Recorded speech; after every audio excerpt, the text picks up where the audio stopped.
নমস্কার বন্ধুরা, এই দেখুন আমি একটা উনুন বানিয়েছি। তো রান্নার আগে উনুনটা আমি দেখতে এসেছিলাম। একটু বাগানে এসেছিলাম, তো উনুনটা দেখলাম যে গোবর-টোবর দিয়ে লেপে রেখেছি। তো আমি এখন যাচ্ছি একটা পেঁপে পাড়তে। কারণ আজকে রেসিপিটা হবে আমার প্লাস্টিকের চাটনি। সেটা করব আমি পেঁপে দিয়ে। এই দেখুন আমার গাছের একটা পেঁপে আমি তুলে নিয়ে এলাম। সেটা আমি এখন ছাড়িয়ে নেব। বা পেঁপে ছাড়া তার থেকে পড়েই গেল। এত আঠালো, দেখুন। আর একটু কুড়ে ছাড়াবেন। কেননা একটু কুড়ে না ছাড়ালে সবুজ অংশগুলো থাকলে ভালো লাগবে না। দেখতেও ভালো লাগবে না আর মুখে পড়লে ভালো লাগবে না। ওইজন্য আমি এটা কুড়ে একটু ছাড়িয়ে নেব সুন্দর করে। যাতে ওপরের ছালটা ছোলার পরে আরেকবার ছুলবো। দিয়ে আমি পেঁপের দুটো সাইড কেটে নেব এবং পেঁপেটাকে আমি ২ পিস করে নেব। দিয়ে যে ভেতরে যে দানাগুলো থাকে এবং যে ভেতরে যে শিরাগুলো আছে দানার মধ্যে, সেই শিরাগুলো আমি সুন্দরভাবে ছুরির সাহায্যে পরিষ্কার করে নেব। কারণ এগুলো কষা ভাব তো, এগুলো মুখে পড়লে ভালো লাগবে না। তো আমি এই ছুরির সাহায্যে এটা আমি পরিষ্কার করে নিচ্ছি। দেখুন দুটো সাইডের পেঁপে সুন্দরভাবে ছাড়িয়ে আর সুন্দরভাবে পরিষ্কার করে নিয়েছি। দিয়ে এটা এবার আমি গ্যাটের সাহায্যে আমি এটা গ্রেট করে নেব। তো এটা আমি একটু বড় সাইজের গ্রেট একটা নিয়েছি। কেননা এই ছোট হলে কি হয়, একদম আদা রসুন বাটার মতো লাগে, একদম মাখা চামচে করে তোলাই যায় না। তো এটা আমি নিয়েছি কেন, এটা একটু চালের মতো বড় হয়। যার যেটা পছন্দ আপনাদের সেরকমভাবে করুন। আমরা যদি এটাতে পছন্দ হয় এটাতে করবে, একটু বড় করবেন। যদি মনে করেন না একদম কাদা বানাবো, তাহলে এর থেকে ছোট যেটা আছে সেটাই করবেন।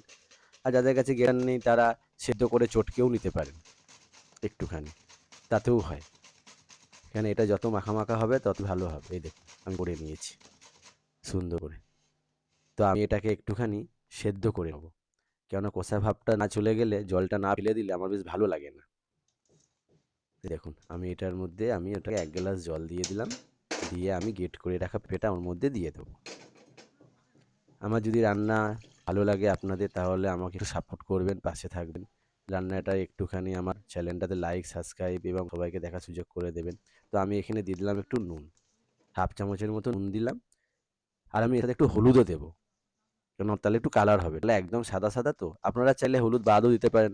অনেকে হলুদ দেয় না। তবে আমি দিলাম। প্লাস্টিকের চাটনিতে আশা করি আমি যতদূর জানি হলুদ দেয় না। কিন্তু আমি কালারফুলের জন্য দিলাম। অল্প দেওয়া যেতেই পারে। তো এবার এটা আমি ২ মিনিট সেদ্ধ করে নেবো ঢাকা দিয়ে। তো আমি এখন নতুন তো, আমি ভালো করে এডিট করতে পারি না। আমি ভালো করে কথা বলতে পারি না। ভালো করে ঠিকভাবে সাজাতে পারি না। তাই জন্য আমার চ্যানেলটা কারোর কাছে পৌঁছায় না। হয়তো কারোর ভালো লাগে না। তো এই দেখুন আমার এটা হয়ে গেছে। এবার এটা আমি ছাঁকনিতে ছেঁকে নেব। তাও আমি সবার কথা শুনে চেষ্টা করছি, যেহেতু আমি রান্নাটা জানি, এই গুণগুলো আছে আমার। তো ওই জন্য আমি ভাবলাম তাহলে এটাই আমি কিছু করি। তো সবার কথাতেই আসা। তো এবার আমি এখানে নিয়ে নিলাম ১ গ্লাস জল। এবার জলটা আমি একটু গরম করে নেব। জলটা গরম করার পরে এখানে আমি চিনির শিরা তৈরি করব এটা। এই দেখুন জলটা গরম হয়ে গেছে। এর মধ্যে আমি এবার পরিমাণ মতো চিনি দিয়ে দেবো। কারণ আমি ছোট পেঁপেটা নিয়েছি। সেই অনুযায়ী আমি ১৫০ গ্রাম মতো চিনি নিয়েছি। ১৫০ গ্রামে একটু কমই নিয়েছি। কারণ আমার একটা কাপ আছে, সেই কাপ অনুযায়ী ইয়েটা নিয়েছি আমি। তো এর মধ্যে এবার আমি দিয়ে দিলাম পেঁপেগুলো। পেঁপেটা এবার দেখে নিলাম একটু সেদ্ধ হয়ে গেছে।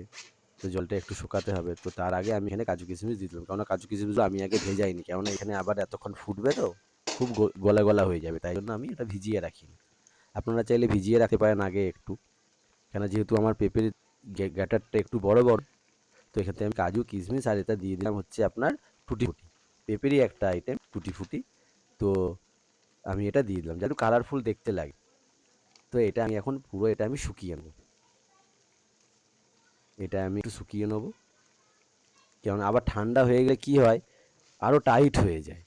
তো ওই জন্য আমি দিয়ে দিলাম ওপর থেকে একটু নুন দিয়ে দিলাম। আর দিয়ে দেবো একটু লেবুর রস। কেননা সেদ্ধর সময় যেহেতু নুন দেওয়া ছিল, ওই জন্য আরেকটু নুন দিয়ে দিলাম। তো এবার আমি দিয়ে দেবো লেবুর রস। পেঁপে চাটনিতে একটু লেবুর রস না দিলে একদম মিষ্টি লাগবে, একটু স্বাদ লাগবে। ওই জন্য আমি হাফ ফালি লেবু দিয়ে দিলাম। দিয়ে এটা আমি এখন সুন্দর করে জলটা শুকিয়ে নেবো। আমি দেখেছি একটু জল না দিলে খাবার সময় একদম শুকিয়ে যায়, একদম টাইট হয়ে যায়, চামচে করে তোলাই যায় না। ওই জন্য এবারে ঠিক করছি যে একটু জল রাখবো। কেননা যেহেতু এটা আমি হয়তো ২ দিন ধরে খাবো রেখে। তো এই দেখুন নামিয়ে নিয়েছি। এবার আমি হাতের সাহায্যে আমি এটা ঢেলে নেবো। আপনাদের যদি সত্যি এই রেসিপিটা ভালো লেগে থাকে তাহলে আমার পাশে থাকবেন, সাপোর্ট করবেন। আপনারা আমার ভিডিও দেখার জন্য ধন্যবাদ। কোথা থেকে দেখছেন সেটাও বলবেন। তো আমি এরপর থেকে একটুখানি কাজু, কিশমিশ আর টুটি-ফুটি ছড়িয়েও দিলাম, যাতে দেখতে একটু ভালো লাগে। তো আপনারা কে কোথা থেকে দেখছেন আমাকে একটু কমেন্ট করে জানাবেন। তাহলে আমি তাদের ধন্যবাদ, শুকরিয়া আদায় করব। তো দেখুন হয়ে গেছে আমার প্লাস্টিক চাটনি। আশা করি রেসিপিটা ভালো লাগলো। ধন্যবাদ।